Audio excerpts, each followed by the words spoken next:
After 3 exhausting days away, I finally turned onto the road leading home. But instead of peace and quiet, I found 2 HOA guards standing in front of my ranch gate. Something told me this wasn't going to be an ordinary welcome. I climbed out of my truck, expecting an explanation.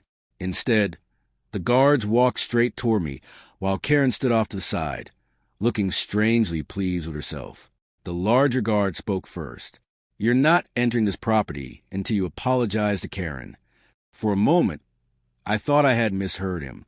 I couldn't help but laugh. My own property was somehow off limits because someone's feelings had been hurt.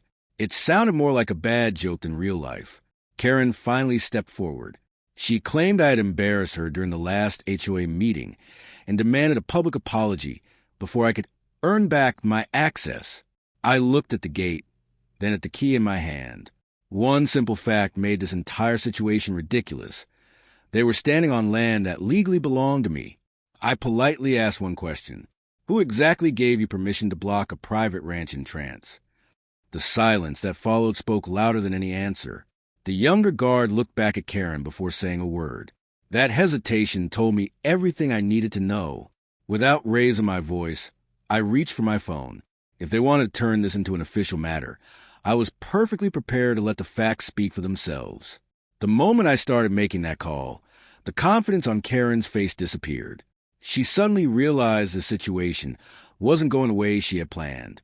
I calmly explained the situation over phone. No shouting, no arguing, just the facts. Karen kept pretending everything was under control, but even the guards looked uncertain. Karen quietly pulled the guards aside and whispered instructions. They nodded at first, but neither one seemed completely convinced anymore. I pointed toward the clearly marked property signs along the fence. Everything about the entrance made one thing obvious. The ranch was private property. Karen insisted the HOA had authority over the entrance. The younger guard slowly looked around, as if realizing the situation wasn't nearly as simple as he'd been told. I always keep copies of important ranch documents in my truck.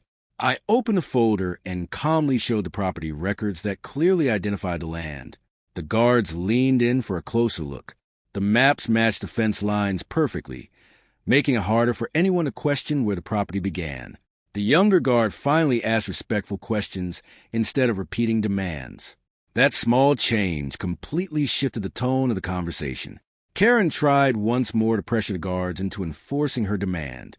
This time, they didn't respond with the same confidence they had before. A vehicle appeared at the far end of the road. The moment Karen noticed it approaching, her confident posture suddenly changed.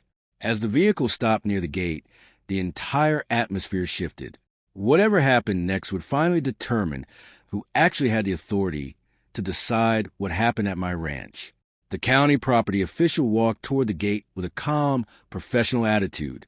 Everyone fell silent, knowing the discussion was about to be settled with facts instead of opinions. He compared the paperwork with the county records.